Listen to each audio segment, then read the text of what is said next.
Parece que eso siempre ha sido, ¿no?, el título, ¿no?, de la humanidad, de esta novela que vivimos en nuestro planeta. Guerra, guerra, guerra, conquista, destrucción, muertes masivas, y no aprendemos. Bueno, vamos aquí al detalle, por el petróleo. Porque matar 250,000 personas por petróleo. Por petróleo. Porque ese petróleo se quería explotar para podérsele vender a China. Ahora no son los gringos, ahora son los chinos. Vea cómo cambian los papeles. Tienen que despertar. Y cuando llegaron aquí y entraron a Walgreens, ni siquiera al supermercado Walgreens, estaban llorando. ¿Aquí en Puerto Rico? Sí, llorando. Porque no podían creer que todas estas cosas existiesen aquí. Seguimos haciendo lo mismo, pero lo único que sí hemos mejorado es la manera eficiente de matar. Cómo matar más rápido y más gente.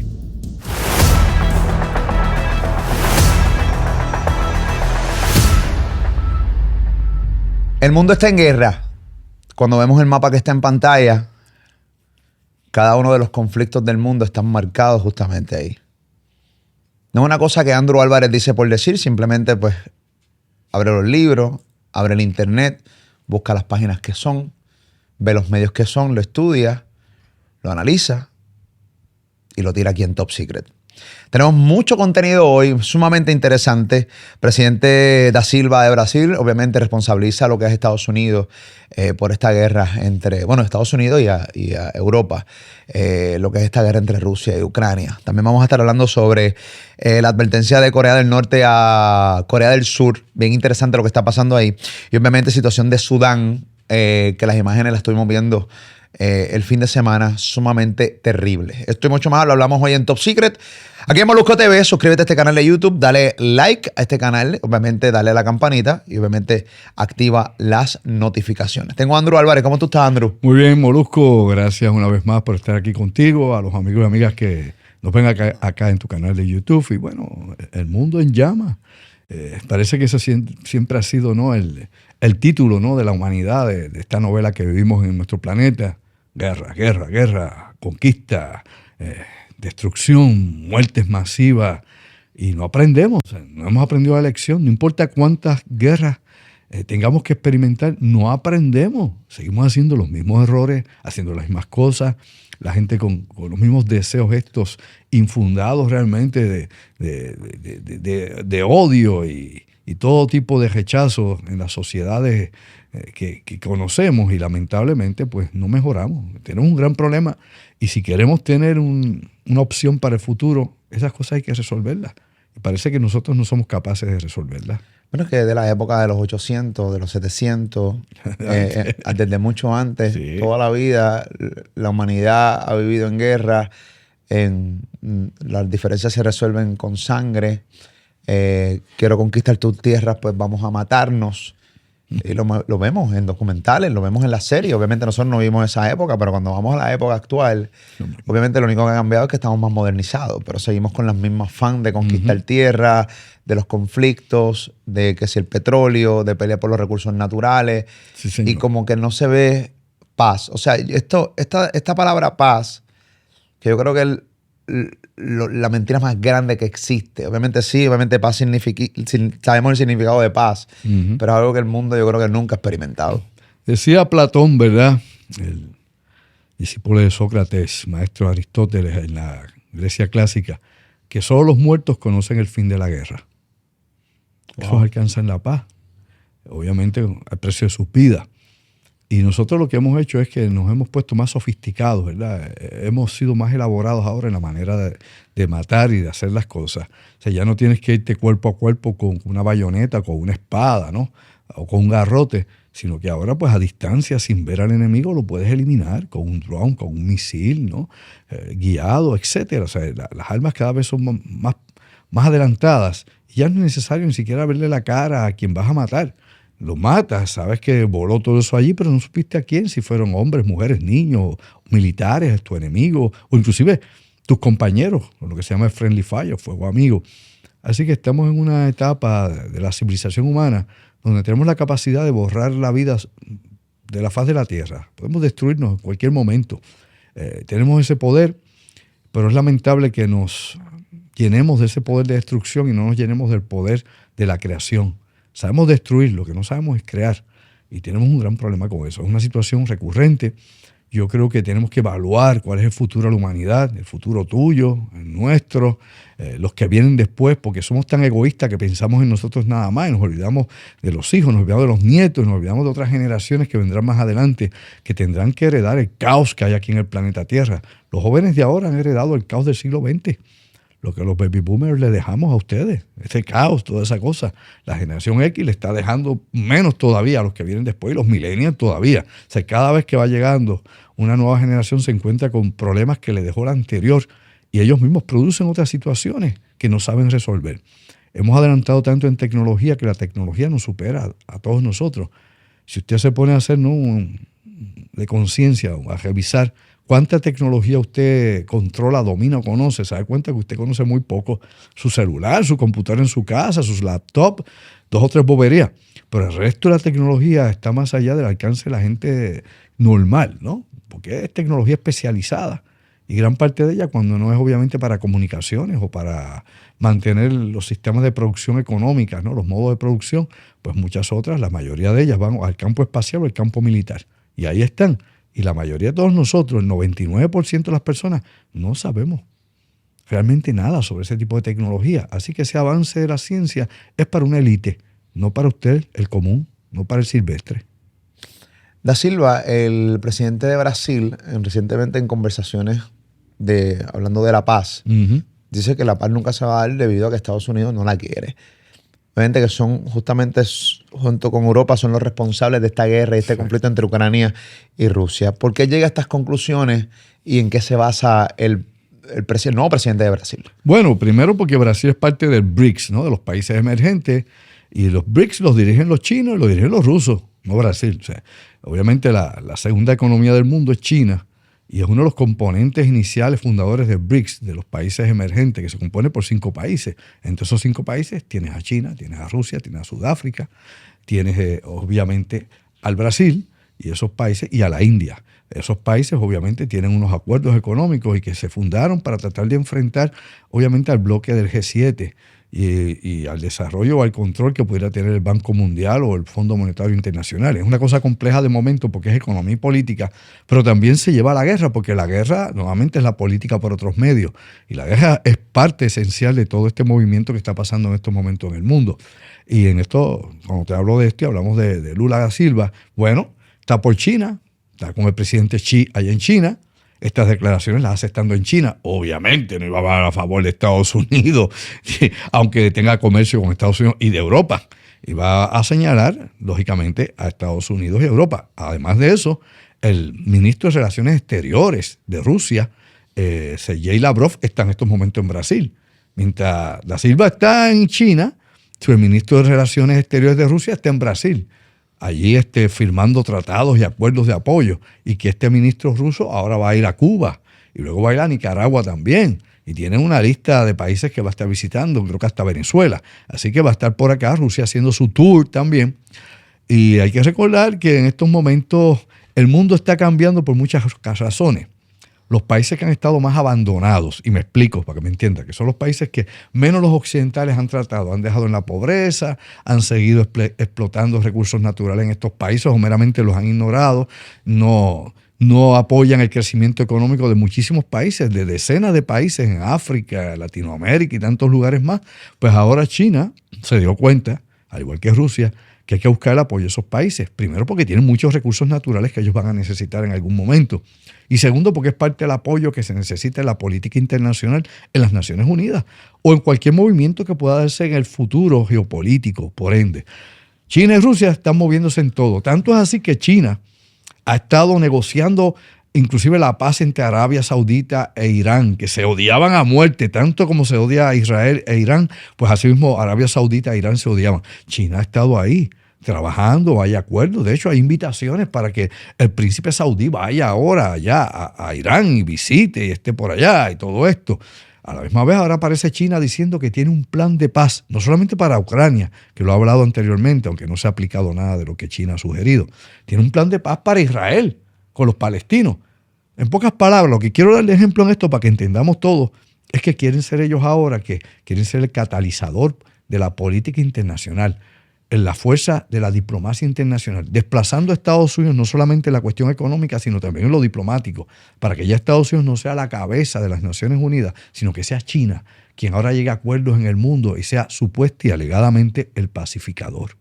Si China destrona a Estados Unidos, económicamente hablando, en su moneda, en negocios internacionales, en relaciones también ahora entre países, estamos hablando de que Estados Unidos ocuparía el segundo lugar o tercer lugar en el mundo como este imperio, esta nación sumamente poderosa, o Estados Unidos no lo va a permitir o ellos tienen algún tipo de estrategia porque no vemos movimiento. Bueno, ¿cómo no lo puede permitir, verdad? Lógicamente no lo quiere permitir. Ahora, ¿cómo va a poder lograr frenar a o sea, China? ¿cuál es la estrategia detrás de todo esto? Aquí obviamente, lógicamente, todos sabemos, hemos visto los movimientos en los últimos 20 años, como China sigue creciendo y como China quiere tener la cabeza, ¿no?, de la economía del mundo y la cabeza política del mundo, y eso es obvio.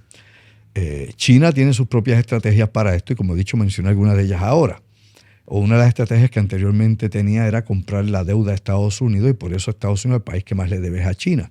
Y China ha pedido que el día que se le pague esa deuda se le pague en oro, no en billete americano, en oro. O sea que aquí hay una serie de complejidades en todo esto, tras bastidores, que tal vez llevan el ritmo de lo que está ocurriendo. ¿Qué pasaría si China desplaza a Estados Unidos? Que es la pregunta real que tú me traes. Bueno, todos los ciudadanos de Estados Unidos lo iban a sufrir y lo iban a notar, inmediatamente tomaran un avión y viajaran a cualquier parte del mundo, porque ya no serían los primeros ciudadanos del mundo, es decir, de la primera potencia del mundo. Por ende, no te van a ver igual en el resto del mundo ya.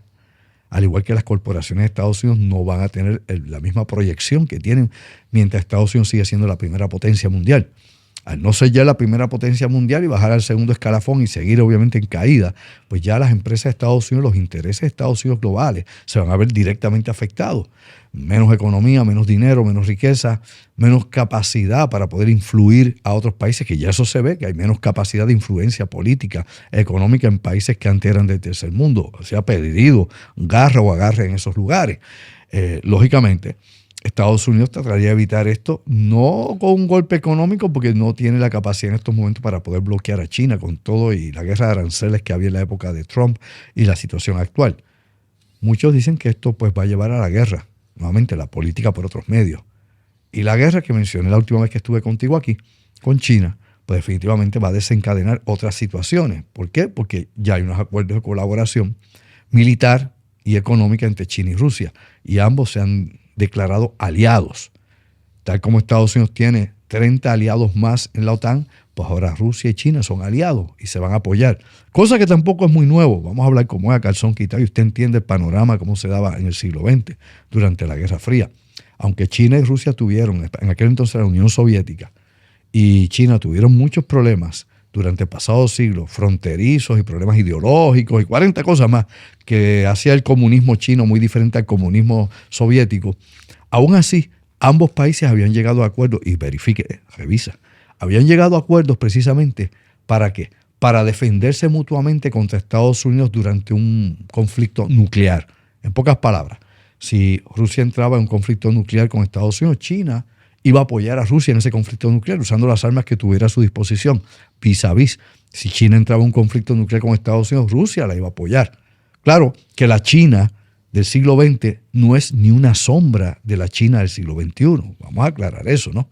La China del siglo XXI, no solamente a nivel tecnológico, sino a nivel de cantidad de armamentos nucleares que tiene en la actualidad, y sobre todo la fuerza o la capacidad militar que ha adquirido la China del siglo XXI la hace muy diferente y muy superior, 10 veces más superior a lo que era China en el siglo XX. Ok, pero sí, obviamente eso es un dato, no es una opinión. Uh-huh. Pero no es como Rusia, que se vendía como esta superpotencia a la hora de atacar a cualquier país, que se hablaba de las armas de Rusia, que se hablaba también de la milicia de Rusia, y de repente cuando se enfrentó a Ucrania, que dieron el primer palo, el primer golpe, poco a poco tú te has dado cuenta cómo Ucrania, de cierta manera, tampoco se la ha dejado montar. O sea, no se le ha hecho fácil a Rusia como pensaba el mundo y como pensaban, yo creo que ellos mismos. Claro. Por 20 razones, por el clima, pero no hemos visto, o sea, lo hemos hablado aquí, que las armas de fuego de Claro. Rusia no son tan potentes. Bueno, son muchas cuestiones las que hay en el conflicto ucraniano, ¿verdad? ¿Qué te diría yo? Muchas razones por las cuales Rusia no ha conquistado todavía Ucrania o porque no ha querido conquistarla finalmente. Son muchas interrogantes que hay. Nosotros no tenemos la contestación, ni usted la tiene, ni nadie la tiene. Usted puede tener suposiciones, opiniones y teorías de todas clases, pero los hechos y los datos lo que nos han indicado es que Rusia no ha usado todo su potencial para tomar Ucrania y que ha evitado usar todo su potencial para no involucrar a la OTAN, porque en caso de usarlo, pues obviamente se verían inclusive afectados países fronterizos de la OTAN a Ucrania, y esto pues llevaría a una guerra más grande, la que Rusia no podría pelear sin usar sus armas de destrucción masiva. Dicho eso, de forma rápida y sencilla, Rusia siempre ha vivido la propaganda, desde la época de la Unión Soviética, que se vendían como el oso, se comen los niños crudos y sin sal. La mayor parte de los armamentos que Rusia anunciaba eran armamentos que estaban en desarrollo, pero los presentamos como que ya estaban aquí viables, ya están operativos. No, señor, ¿quién le dijo eso a usted?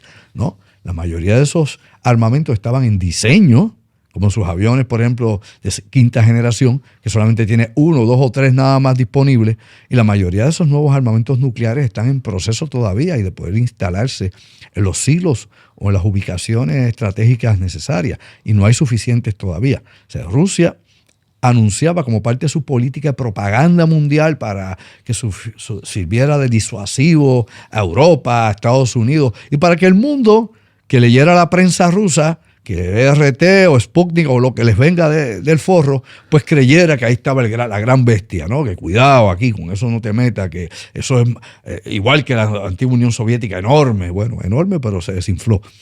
China acá, a diferencia de Rusia, no hace eso. China muestra sus armas y las tiene. O sea, China tiene 2 portaaviones. Ahora va obviamente a ingresar el tercer portaavión a su naval. O sea, China ha demostrado y muestra sobre el papel lo que hay, lo que tiene. Y el crecimiento de China, la inteligencia occidental lo ha ido verificando. Contrario a Rusia, que sí se sabe que tiene obviamente su fuerza nuclear, que es lo que le da apoyo para ser disuasivo. Pues bien, no hace esa propaganda que hacen los rusos. Ahora, déjame decirte algo, esto es importante que la gente lo sepa, esto es neurálgico en todo esto. Hace unos años atrás, Estados Unidos iba a desclasificar algunas de sus armas nuevas, de los nuevos armamentos, y decidió no desclasificarlo. ¿Qué quiere decir desclasificar? Bueno, que iban a darle a la luz pública, como hizo Putin con muchas de sus armas, las nuevas armas que tenían espaciales y las nuevas armas que tenían aéreas y navales. Por cuestión estratégica y por situaciones que han surgido, Estados Unidos decidió no liberar esa información. Esto es importante que usted lo sepa porque esto es diplomacia. Cuando usted enseña sus armas o demuestra sus pruebas de armamento, sea destrucción masiva o armamento de última generación, eso sirve para la diplomacia, contrario a lo que mucha gente piensa. Me explico. Es un disuasivo que le dice al otro, si te metes conmigo, mira lo que hay. Vas a llevar caliente. No solo plomo, vas a llevar más que plomo derretido. O sea, lo que viene es y no tienes con qué. Por un lado, cuando los países demuestran esto, que fue lo que hizo Rusia, pues entonces hace que los demás se echen para atrás. Estados Unidos aguantó todo lo que iba a publicar de los nuevos armamentos que tiene disponibles. No es que están experimentando para sacarlo a ver si vuela o no vuela, si es efectivo. No, ya los tienen. Estados Unidos, al retener eso, ha evitado que la disuasión funcione como parte de su programa diplomático para poder negociar con los rusos en Ucrania o con China para que echen para atrás. Pero por otro lado, la inteligencia militar lo que sugiere es lo siguiente. Mantenemos estos armamentos secretos porque si ya los enseñamos, entonces el enemigo, sea Rusia, China o quien sea, name it, el que sea. Se ajusta a esto, ¿sí? Claro, va a hacer ajustes a esto, va a buscar tecnología para tratar de cancelar o contestar esto. Si los guardamos así, los sacamos en un conflicto grande. Y cuando los saquemos en conflicto grande, no van a tener cómo pararlo. Va a ser una sorpresa. Así que estratégicamente y tácticamente Estados Unidos ha guardado sus armamentos que en el 2017, en la época de Trump, se iban a declarar, se iban a abrir, mira, tenemos esto y sí, esto. Recuerdo eso. Y ahí quedó. Lo pararon. Claro, ahí quedó. Estamos claros en que Estados Unidos, o sea, en cuestión de armamento, supera a cualquier nación. Sí, no le quepa duda, ni Rusia ni China juntas. No. Estados Unidos tiene la capacidad tecnológica de superarlos, pero eso es por poco tiempo. sea, estamos hablando de armamentos que no han dado a la luz pública, que los tienen obviamente, siguen clasificados top secret. Pero al nivel que está desarrollándose específicamente China, no tanto Rusia, China, pues en pocos años, óyeme, de aquí al 2030, 2035, debe igualar o superar a la Armada, por ejemplo, a la naval de Estados Unidos, de aquí a allá. Ellos tienen más barcos que Estados Unidos, va que los barcos de Estados Unidos, sus portaaviones, tienen 11 portaaviones, más los nuevos que llegan ahora. Así que tiene definitivamente una cantidad de equipos bien adelantados. Muy bien. Hablemos un poquito sobre la advertencia que le da esta guerra legendaria, histórica, entre Corea del Sur y Corea del Norte. Ay, bendito. Obviamente dos países completamente distintos. En la época de Donald Trump logró que ambos países se dieran la mano y que después de no sé cuántos años, pues ambos cruzaron sus fronteras. Recuerdo ese momento histórico, lo estuvimos publicando, incluso creo que hasta lo hablamos aquí. Sí. Bueno, lo hablamos en radio porque todavía no existía Top Secret aquí en YouTube.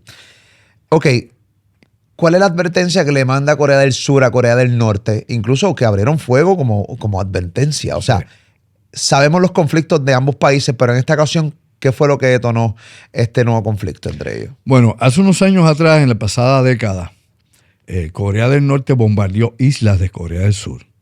¿Las bombardeó? Porque sí. Sí, las bombardeó. Porque yo soy Kim Jong-un y la hermana. Era el papá todavía, Kim Jong-il. Ah, todavía era el papá. Sí, el papá. Y bombardearon allá afuera. O sea, y no hubo respuesta de Corea del Sur ni de Estados Unidos a ese bombardeo. Pero obviamente las cosas se han ido, el miedo ha ido aumentando, las amenazas se han incrementado y todo esto que hemos visto en los últimos años cómo ha evolucionado y los armamentos nucleares de Corea del Norte, etcétera, etcétera. Es interesante lo que tú dices, ¿verdad? Son coreanos todos, hablan la misma lengua, están en la misma península, pero son dos países totalmente diferentes, como era la Alemania occidental y la Alemania obviamente oriental en la época de la Guerra Fría. Las cosas absurdas de que uno no logra ni entender. Sí, totalmente diferentes estilos políticos, la sociedad es diferente, cambia la cultura, porque aunque tienen unas tradiciones, ha cambiado la cultura y la política impone, ¿no?, una serie de situaciones que van tornando o deformando una sociedad. Pero estos disparos se dan obviamente como advertencia de que no entren en sus aguas territoriales. Anteriormente, te estoy hablando, históricamente, de 1953 hasta acá, cuando surgió el alto al fuego, porque no hay un trato de paz, no hay un tratado de paz, no ha habido, no lo ha habido, y todavía no ha aparecido. Desde el 53 hasta el día de hoy ha habido un sinnúmero de incidentes, inclusive han capturado submarinos de Corea del Norte en aguas de Corea del Sur. Ha habido tiroteos entre guardias en la frontera, ha habido artillería, morteros. Ellos han cambiado, como dicen, metralla en el agua y en tierra. Ok, acuérdate tú que en los últimos meses ha habido decenas de disparos de misiles de Corea del Norte hacia el mar del Japón y cerca también de las fronteras náuticas que tiene Corea del Sur. Corea del Sur ha incrementado no solamente su vigilancia de fronteras marítimas, aéreas y terrestres por la amenaza continua de Kim Jong-un, porque el que diga que no amenaza es que no sabe lo que habla, ¿no? Porque el tipo amenaza, él no está diciendo tal vez, no, él amenaza directamente y dice, te voy a meter las manos y esto es lo que hay. De que lo haga, pues son otros 20 pesos, porque tampoco es muy bobo. Él esperará el momento adecuado en que sus cosas estén más o menos, ¿no?, que él crea que puede operar bien. Y aquí hay algo importante que hay que señalar. Hay gente que cree que a Kim Jong-un lo maneja China, o inclusive lo influye Rusia. Kim Jong-un es él, punto. Es un autócrata, es un dictador, él y su ego. Lo que él decida y su familia, su hermana es igual de loca o peor. Lo que él decida en ese momento hacer o llevar a cabo. Si coincide con una ofensiva, por ejemplo, de China con Taiwán y decide Corea del Norte comenzar una ofensiva contra Corea del Sur, pues sería un escenario terrible en esa región del planeta. Pues imagínate, mientras están invadiendo a Taiwán o atacando a Taiwán, Corea del Norte decide pasar el paralelo y llegar hasta Seúl, pues obviamente estamos en una guerra. O sea, es una guerra total en esa zona, en esta región de Asia. Y sería sumamente difícil. Japón, en estos momentos, Estados Unidos y Corea del Sur están en maniobras. Estas maniobras ahora se hacen continuamente, debido, como te he dicho, a los movimientos que se han dado dentro de Corea del Norte y nuevamente el discurso bélico que tiene el gobierno de Pyongyang continuamente. Pyongyang es la capital de Corea del Norte. Como dice el discurso que tiene Washington, cuando hablan de Casablanca o el Capitolio, pues cuando habla así el gobierno de Corea del Norte, pues el gobierno de Pyongyang. La paz no es negocio para No. estos títeres que manejan el mundo. Porque No. son títeres. O sea, porque tú me podrás decir lo que a ti te dé la gana y sí, que son honorables. Honestamente, cuando yo veo a alguien que nos quiere alejar completamente de la paz, de la tranquilidad, del cese al fuego, para mí son títeres con corbata. Entonces son mafiosos de cuello blanco que tienen el poder, que la gente todavía son cheerleaders, aguantan los pompones. Claro, en los países que todavía quedan democracia, pero en los que no, que hay dictadura, pues ese es el tipo que está controlando el país y vamos para el fuego. Y, o sea, la paz no es negocio. Y el que piense que la paz va a venir, eso no es negocio. Claro eso que se no. queda en conversación, en tratados de paz. O sea, cuando tú ves lo de Corea del Norte, Corea del Sur, países con tantas similitudes, pero tantas cosas que los divide. Entonces, cuando tú analizas realmente por lo que pelean, es porque el otro quiere el poder y quiere tener el maldito control de todo del todo el Bueno, territorio. Hay muchas cosas implicadas, ¿verdad? Corea del Norte siempre ha envidiado la riqueza de Corea del Sur. Lo mismo que pasaba en la época de la Alemania Oriental Occidental, ¿no? Porque hay más riquezas que allá. ¿Qué pasó? Bueno, el sistema político, el sistema económico elemental. O sea, allá al otro lado tiene una dictadura comunista, entre comillas, y acá tienes pues una democracia también, entre comillas, pero obviamente capitalista, neoliberal, donde hay inversiones y un mercado abierto al mundo, mientras Corea del Norte que se siente agredida por todo el planeta porque le apesta la vida y obviamente pues están cerrados a todo el mundo. O sea, nadie entra allí, solamente entran uno que otro.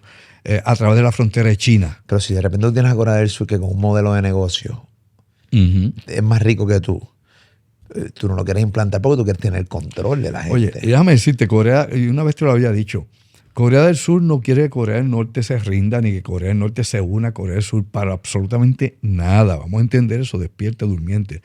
Cuando cayó el muro de Berlín, cuando cayó el muro de Berlín, la Alemania democrática, que era la comunista, pero todos esos países comunistas se llaman democráticos. Inclusive Corea del Norte también tiene la palabra democrática y el Congo, cuando es comunista, también tiene la palabra democrática. Ellos ponen democracia en el comunismo, pero bueno, son esas cuestiones que no se entiende. es una metáfora interesante del pensamiento y la política, pero la realidad es que cuando cayó el muro de Berlín, de esto ya para finales de la década de los 80, principios de los 90, en el año 90, cayó todo aquello, en el 91 colapsó la Unión Soviética.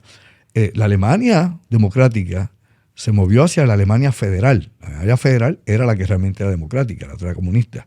Y la Alemania democrática en esa unión tuvo que cargar con todos los gastos.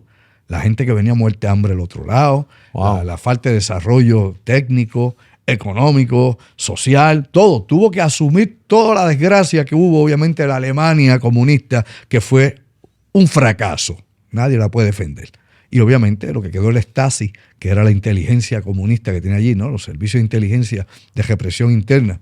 Muchos de estos agentes pues después tuvieron que ser asimilados y tuvieron que ser aislados porque todavía seguía, ¿no? Lógicamente, problemas, ¿cómo diría yo?, de logística, tácticos dentro del país por la cuestión de lo que se había disuelto este gobierno y tenías un montón de agentes, obviamente, peligrosos dentro de Alemania. ¿Qué pasa?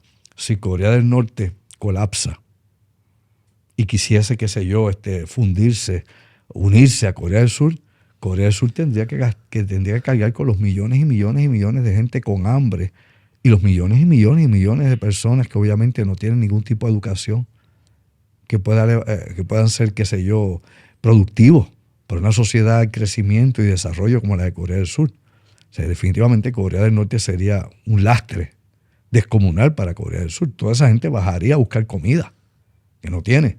Toda esa gente no encajaría con el modelo, obviamente, de vida de Corea del Sur, donde no hay automóviles, donde usted no tiene internet, usted no tiene más que la televisión del Estado, usted no tiene un sinnúmero de cosas. Esta gente, pues imagínate, ya no habiendo fronteras, ¿cómo tú podrías aguantar 40 millones, 43 millones de personas que quisieran bajar para algo así? Sí, que se crearon completamente distintos, o sea, no saben nada. O sea, hay familias, hay gente que son familias, pero aún así es distinto. Sí, era un mundo nuevo completamente para los de Corea del Norte. Es más drástico, inclusive, que gente que vive en el exilio, que se crió en Florida, en Miami, lo que sea, y familias que, por ejemplo, vivan en Guantánamo o en cualquier provincia, Matanza, en Cuba, que no tienen casi ningún tipo de facilidades actualmente disponibles. Y obviamente cuando llegan a Estados Unidos se les cae la boca cuando ven todo lo que hay. Y es la verdad. Mira, yo tengo un primo que llegó a Venezuela con la esposa, de Revolú, que tiene allá Maduro.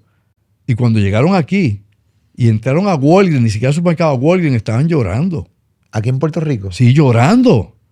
Porque no podían creer que todas estas cosas existiesen aquí. Llorando.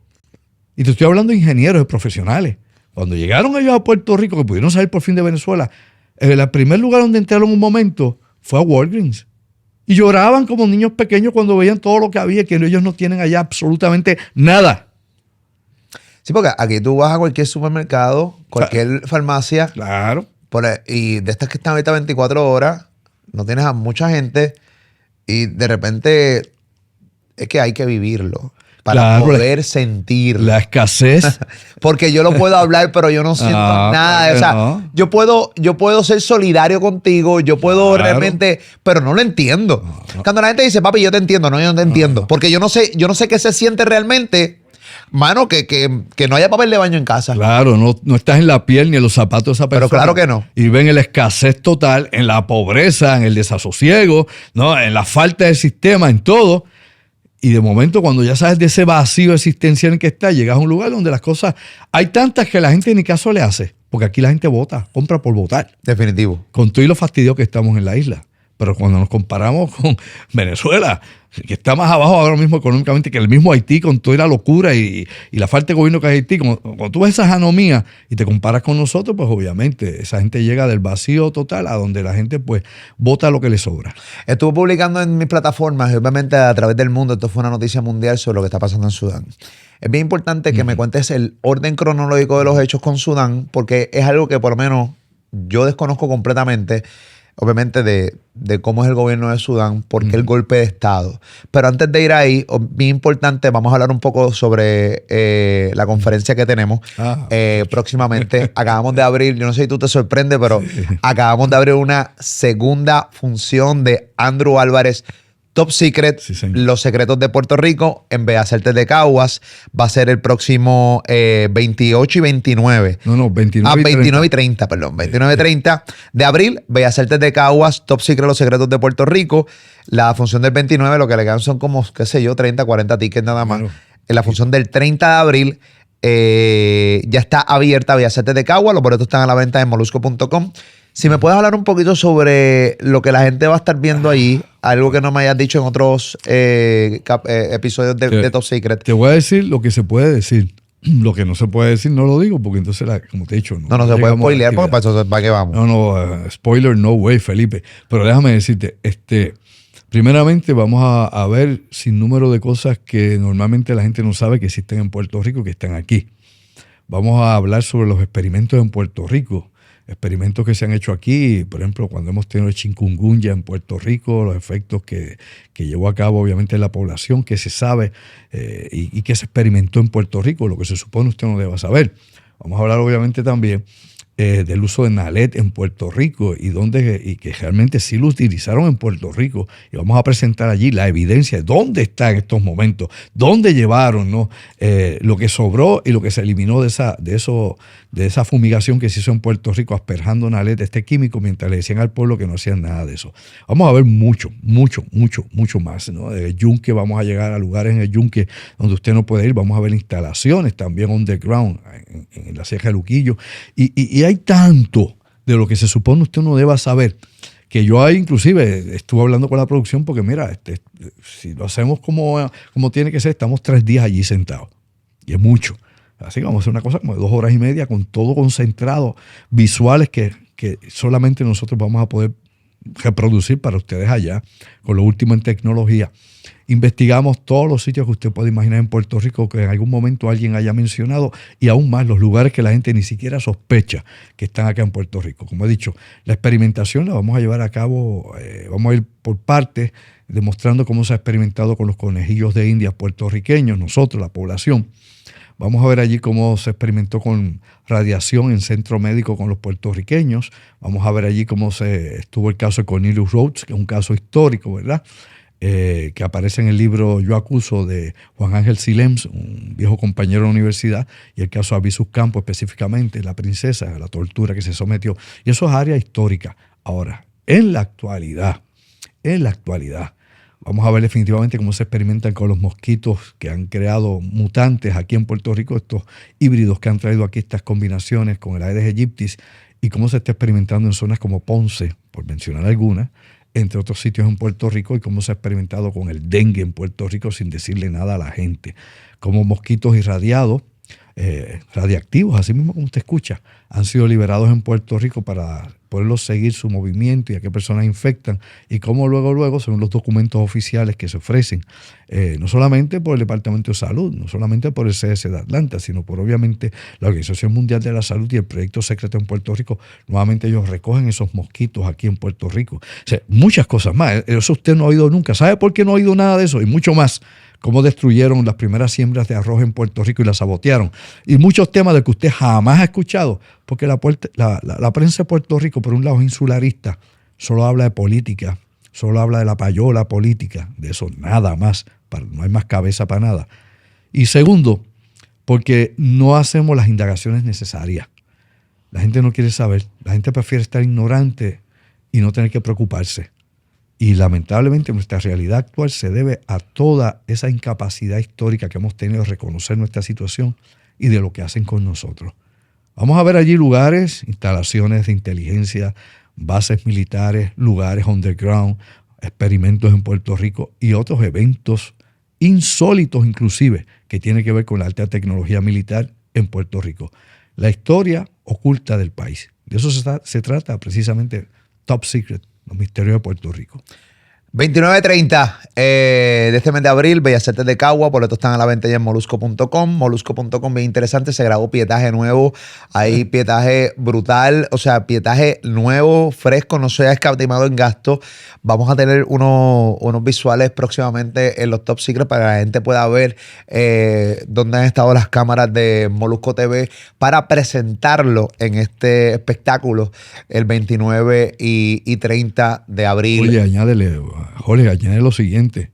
Aparte de todo lo que yo presenté en conferencias visuales, allí había unas dramatizaciones impactantes. Esto es parte de lo que se va a montar allí. Esto es una combinación de conferencia, teatro, cine, todo eso. Lo quisimos llevar a otro nivel, porque cuando le hacemos el acercamiento a Andrew, mira, Andrew, yo creo que esto lo tenemos que llevar a otro nivel.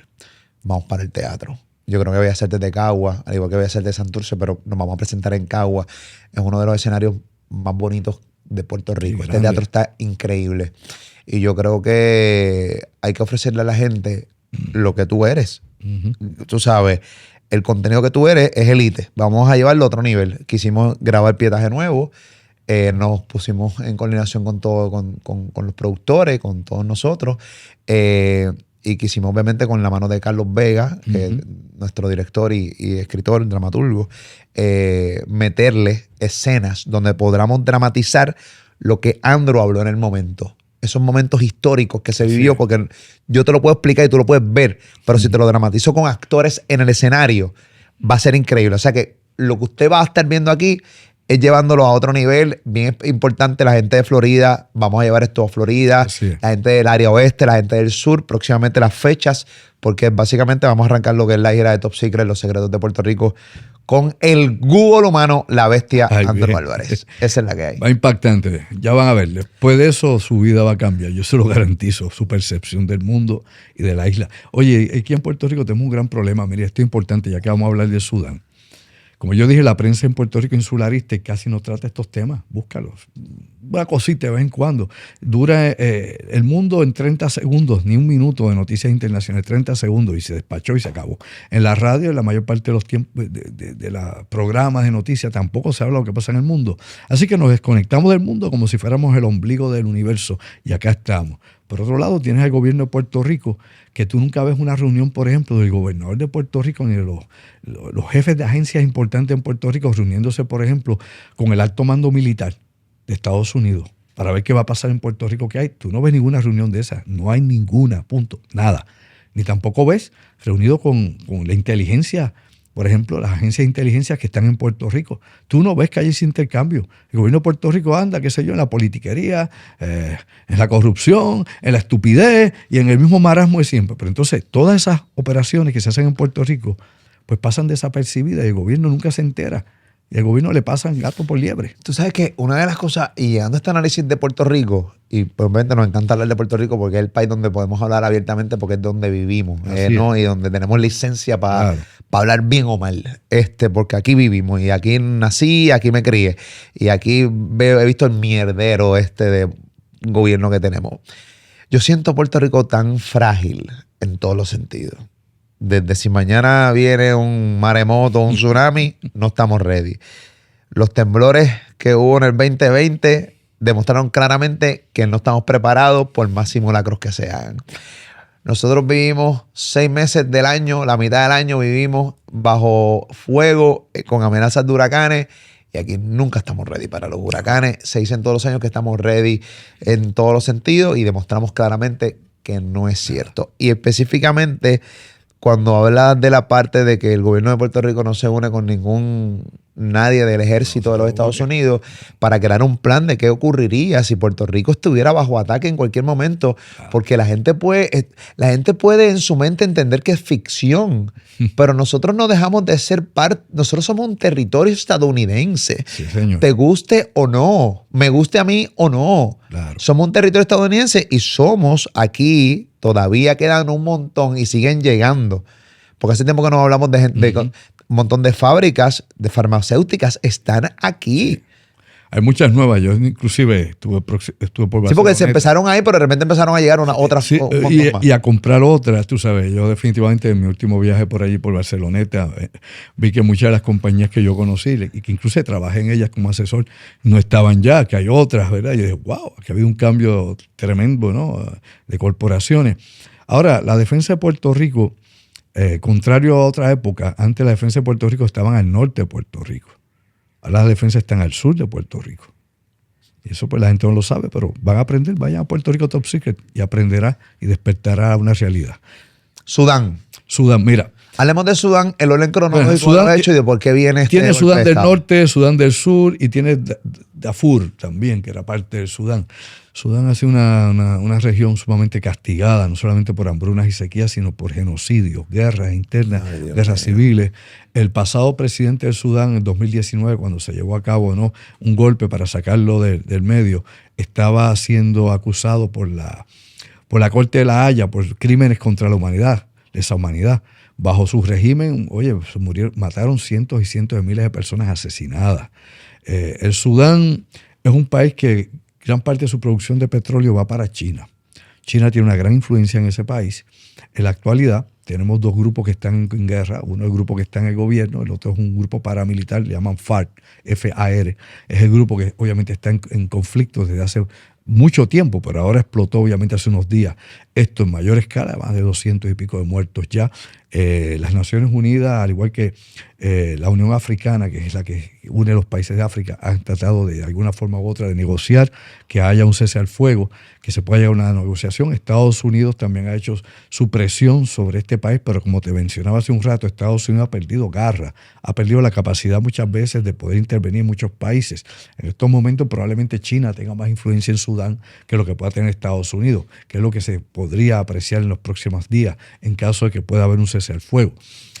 Yo recuerdo en esa región de Darfur, allá en el Sudán, que en la época de George W. Bush, cuando era presidente, en menos de un año mataron 250,000 personas. ¿En Sudán? En Sudán, en la región de Darfur. ¿Por qué? Matándolos. ¿Por qué? Porque ahí hay una dicotomía interesante étnica. 250,000 personas murieron. Niños, hombres, gente de aldeas. Asesinados. Pobre, asesinados. Iban a las aldeas, los amatrellaban, le metían tiros en la cabeza. Le pegaban porque fuego. sí.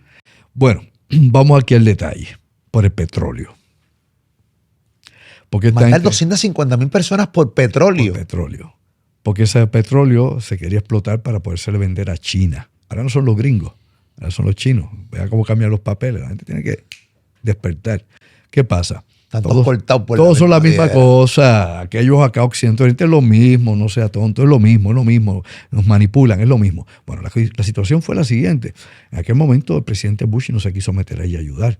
Tal como pasó en Somalia, por ejemplo, que en la época de Clinton se metieron allí, se metieron, por ejemplo, primero Infantería Marina, después sacaron Infantería Marina, después metieron a los Delta Force, metieron a los Rangers y toda aquella revolú, cuando el Black Hawk Down, ¿te acuerdas? Eso fue el pasado siglo. Pero en este caso en particular, la gente la mataban porque dentro de ese país hay sudaneses que se llaman a sí mismos árabes. Y los que no son árabes, que son del mismo color de piel, son igual de negro, ¿okay? Hablan la misma lengua, ellos lo llaman africanos. Y los árabes, los que se llaman a sí mismos árabes allá en Sudán, pues desplazan y quieren eliminar a los africanos que hay en el Sudán para controlar obviamente las zonas que pueden ser explotadas para sacar petróleo, inclusive gas natural, de países como China, que es quien más extrae de aquel país la riqueza que tiene natural ese país. Así que esto no es nuevo lo que pasa en Sudán. Lleva décadas este tipo de conflictos internos y lo hemos replicado en muchos otros países, en África, por ejemplo, ¿no? Tanto en el centro de África como en otras regiones también, Tíger y otras zonas más, donde en estos momentos que yo hablo contigo, ustedes nos ven, en África en estos momentos hay sobre más de 10 guerras civiles peleándose ahora mismo. Por no hablar de los yihadistas que hay, por ejemplo, en África, en Nigeria, Boko Haram y otras organizaciones más. O sea, África está en guerra. Pero la guerra en África no le importa mucho a los países occidentales, ni tampoco a los orientales, porque tenemos la guerra de Ucrania. Pero África no ha parado la guerra. Llevan décadas, desde los años 50 esta guerra está en guerra África. Y no ha parado. ¿Y por qué nadie le importa? Bueno, hay quien piensa en racismo porque son negros, piensan algunos, ¿verdad? Otros piensan en que África hay que mantenerla a ese nivel para poder seguir explotándole los recursos, porque si África con el potencial que tiene, obviamente, de recursos naturales de todas clases, tierras raras, petróleo, oro, tiene platino, de todo África. De todo lo que tú quieras, ahí lo hay, ¿no? Pues obviamente África, pues, saldría de la pobreza en que está a seguir entonces una potencia. Y recuerda que África es un continente. Tienes decenas y decenas y decenas de países en África, todos ellos con diferentes regímenes y con diferentes grupos. O sea, no, como dicen en Puerto Rico, no todos los negros morcilla. Entre los africanos hay diferencias y hay racismo. No todos los africanos son negros. No, bueno, y aunque sean negros, no es igual. Claro. Tienen racismo unos con otros o diferencias étnicas que los llevan a la guerra. Allá, por ejemplo, hay guerra entre aldeas, ¿ok? Hay guerras tribales. En África de todas clases. El ejemplo más grande lo tuvimos en Ruanda, ¿ok? Entre los Hutus y los Tutsis en el pasado siglo. Mataron casi 1 millón de personas en 6 meses. A machetazo. Y Francia estaba allí. Y las Naciones Unidas estaban allí. Y Estados Unidos estaba allí. Y nadie hizo nada por evitarlo. A ver quién ganaba para entonces utilizar los recursos minerales que había en el lugar.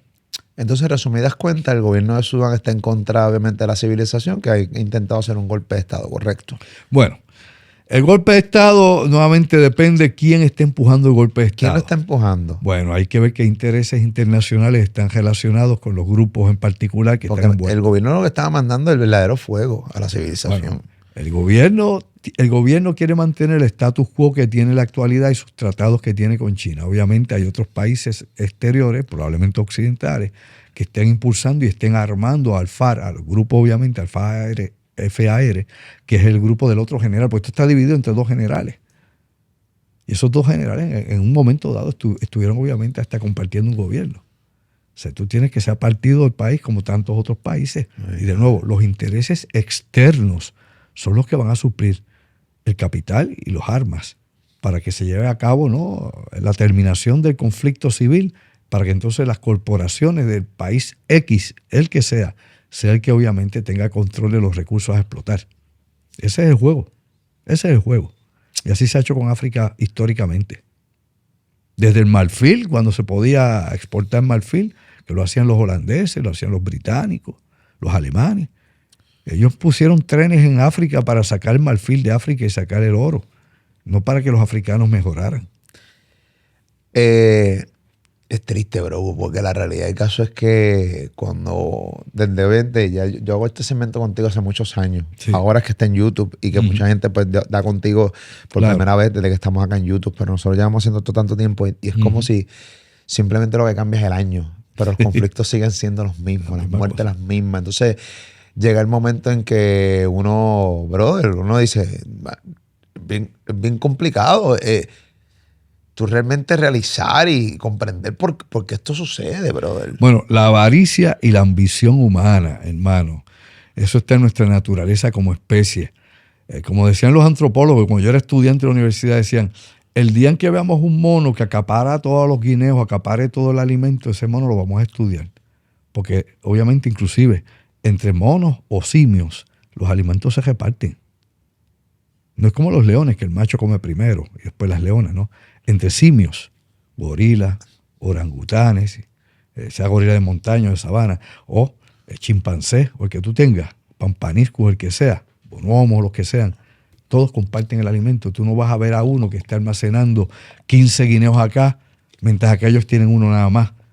Todos ellos reparten el alimento, pero entonces entre los primates, nosotros que somos supuestamente la cima de la pirámide de la evolución entre los primates y los mamíferos, nosotros hacemos todo lo contrario. El que más acumula es el más rico y el que más poder tiene. Terrible. Si yo tengo mucho y tú tienes poco, yo te controlo. Y quiero tener inclusive lo que tú tienes, aunque sea poco. Y esa mentalidad de avaricia nos destruye, hermano. Estamos con la alma hueca, con la mente llena, impregnada de cuanta porquería puede haber que pueda hacer el ser humano lo peor. O sea, nuestros pecados nos acusan y nos destruyen. Y nuestros pecados es el daño que nos hacemos, el daño que le hago al prójimo, hermano. Esa envidia, ese odio, porque no piensas como yo, te odio y tengo que destruirte. Y así estamos. Y no hemos aprendido, como dije al principio hoy, no hemos aprendido nada. En miles de años de guerra, no aprendimos nada de la Primera Guerra Mundial, no aprendimos nada de la Segunda Guerra Mundial, no aprendimos nada de la Guerra de Corea, no aprendimos nada de la Guerra de Vietnam, no aprendimos nada de la Guerra del Golfo y no aprendemos nada de la Guerra de Ucrania ni ninguna otra que se haya peleado. Seguimos haciendo lo mismo, pero lo único que sí hemos mejorado es la manera eficiente de matar, cómo matar más rápido y más gente. Vamos, pues muy mal camino, pero ya tenemos algo que vendrá por nosotros y eso nos va a condenar sin juzgarnos. Y no es la culpa, va a ser nuestra propia obra. La inteligencia artificial, cuando se convierte en cuántica, se acabó la humanidad. Cuando sean las computadoras cuánticas con inteligencia artificial, ya no tendremos oportunidad. Recuérdenlo porque va a ser lo último que va a haber. 29 y 30 de abril. Bellas Artes de Cagua. Bellas Artes de Cagua. Bien interesante, Top Secret, los secretos de Puerto Rico, molusco.com para boletos. Molusco.com para boletos. La del 29 pocos boletos le quedan. Se abre la segunda función, la del 30 de abril, Bellas Artes de Cagua. Ahí los vamos a ver. El Google humano Andrew Álvarez. Como siempre, también los invito a que sigan a Andrew Álvarez a través de su fanpage en Facebook, Andrew Álvarez Chardón, página oficial en Facebook. Y en YouTube, también tiene su canal de YouTube, Andrew Álvarez Chardón. Obviamente se suscribe a tu canal de YouTube. Le da a la campanita para cuando suba contenido, pues lo puedas ver primero que nadie. Como siempre, Andrew, gracias por estar con nosotros. A ustedes y, ojo, las cosas vienen. Top Secret.